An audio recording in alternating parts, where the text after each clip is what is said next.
So let's get back to our shenanigans. We should mention the Oklahoma mess went 2 minutes, 56 seconds, got a dud rating. The match we're about to see is a four-way, I believe, with Brian Knobbs, Dave Finlay, Norman Smiley, and Meng. They're going to go 6 minutes and 11 seconds, and it's a hardcore match. So, you know what? We should probably just watch this one and have some fun with it, and then we'll talk about all the political bullshit later, because this you usually have fun with when you see guys that you know getting hit with inanimate objects. Yeah, and you know, we're watching what happened from Nitro, and odds are, knowing how we are, they didn't even tell the catering people about this. They probably just went back there and shot it. That's pretty funny. Yeah, look at they never knew what to do with Meng, did they? No. Never knew what to do with him. Fans seem to be having a good time. I guess they're still expecting Bret Hart to come out. I don't know if we even announced that to the crowd. We should mention, coming up next week here on the show, we're doing something really special, the 1992 Royal Rumble. If you haven't already, set your calendars. January 22nd, arguably the biggest and best Royal Rumble ever. On the 29th, we're hitting you with the 06 Royal Rumble. And then on February 5th, the main event from 1988, Hogan and Andre on NBC, record viewership for that one. But next week, man, people are looking forward to this, the 1992 Royal Rumble, January 22nd. I'm looking forward to it as well. That's the Ric Flair winning the Royal Rumble, right? Yes, sir. Can't wait, man. Brian Knobbs. This looks like Casio Kid coming into our hotel room in Vegas. Oh God. Hey, can I get Corey Ryan Forrester to pay for my airline ticket? Well, we're both diamond, so we're to that level now. Yeah. Hey, seriously, you're getting flown every week. Don't you have a lot of miles built up by this point? Yeah, I've been using them though. Well, then use them to come to Vegas. What the fuck? I'll come. All right. I gotta get somebody to do the basketball game for me, but I think I can. I think I can get somebody. I'm gonna get some Mellow Yellow Zero out there. We're gonna make a party. See what. Oh, which reminds me, I was in Alabama this past weekend. What? I was in Alabama. You didn't say shit to me. Yeah, I was in Auburn, Alabama. Oh, I ain't going there. Yeah, no one is. And I was trying to leave before the storm hit, as we had a big storm, as you know, in this part of the country. And I go to a convenience store in Alabama, rural Alabama, right off the interstate. And guess what they had in the cooler? Mellow Yellow fucking Zero. How about it? You can't find that any cooler in Georgia. It's like it doesn't exist. But there it was, looking at me. So this is a four-way, right? This is not it. It almost looks like it's tag team the way they're doing it. Four-way, but okay. I think they had made allegiances ahead of time. Well, I mean, Fit Finlay and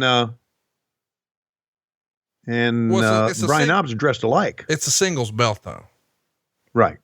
Smiley and Meng turned against each other right away. So the idea was definitely that, Knobbs and Finlay were going to try to team up, but that's not going to happen. Because it's every man for himself. They all want that piece of shit title. Who was your favorite WCW hardcore champion? It was Norman Smiley, because of the way he would scream. So you love it when Private Party, when they're getting chopped back and forth and we hear the high pitched squeals, right? I guess. Okay. Never mind. I thought you watched the show. Probably slept through that part. This is a real special title here. We're talking about this hardcore championship in WCW. Norman Smiley, Brian Knobbs, Bam Bam Bigelow, Brian Knobbs, Shane Helms, Evan Courageous, and Shannon Moore at the same damn time. Brian Knobbs, Terry Funk, Shane Douglas, Terry Funk, Eric Bischoff, Big Vito, and Johnny the Bull at the same damn time. Big Vito, Lance Storm, Carl Ouellette, Norman Smiley, Reno, Crowbar, Terry Funk, Meng. Can you believe Terry Funk held this fucking thing 3 times? Yes, I can believe that. But in reality, now I didn't know what was going on in ECW, and ECW was certainly at its end by this time in 2000 or near the end. I couldn't, based on fans watching ECW stuff, this was kind of mild, wasn't it? Based on what ECW would they're do. hitting each other with cookie sheets and shit. I just think it's funny that Brian Knobbs and Terry Funk held the same belt the same amount of times. No matter what belt it is, when you just say that out loud, you're like, nah, fuck out of here. Come on. What? Oh. By the way, my uncle was a huge Norman Smiley fan. He just wanted to see the Big Wiggle. That was cool. Norman had a little bit of comedic timing about him. Here we go. This is what fans love to see. Go in to the fans. I just assumed when I saw that guy in the front row with the outsider shirt with the cut off sleeves, with the tattoos right here, I just assumed, oh, well, they're definitely in Florida. Look at that fucking guy. Nope. Ohio. Cincinnati. Yeah. So Dawkins may have been here looking for shit to trademark in the upper deck, trying to get Wi-Fi. How's he doing for us anyway? Is he doing good work for us? I don't know. Their accounting department left me alone, so I guess it's going good. Yeah, that's always, if you're not getting billed, he ain't doing shit, Well, I mean, there for a minute, we did so much so fast that when the invoice came and it was like the equivalent of a goddamn fully loaded 4Runner, I was like, what have we done? we got to slow down. So I made a few calls and rounded up the wagons and said, hey guys, whoa. They're moving into a brand new office in Toledo. Why? Jesus Christ. I mean, seriously, it's going to be like, I'm sure his office has a plaque for me and Cody out front now. Well, I'm sure it does. Hell, it's got a bar downstairs. What sucks though, is that, when Cody got him scared into fucking trademarking everything they ever did ever in Stamford, they should have sent that business to Dawkins too. Cause he earned it. God damn it. I don't know if you saw, but they went on like a trademark spree a couple months ago where it was like, here's every show we ever did. Renew them. Oh God. So coming soon to the WWE network. It Ain't Seinfeld 2020 and Big Ass Extreme Bash 2021. Jesus Christ. What a fucking business. Head to the dick. There's that big wiggle we needed. I need that dance. Look at the dance is over. Oh, that's what's crazy about wrestling. I don't know if you saw, but they're hitting each other with every weapon possible and the crowd, no reaction. No, he does a little dance in place and man, hands go up all around the arena. It just goes to show you that you got to listen to the audience. I don't know shit about wrestling, but if you just watch the crowd, you can see what they're reacting to and what they're not. And that little dance, man, that shit was over. And thankfully this match is over. Brian Knobbs is victorious. Well, they didn't go all over the place like they should have. Well, they were probably worried they would run into a new booker. But they just showed footage of them in Nitro going back and catering. And you think that, to keep up that they would go backstage and do something. They did nothing.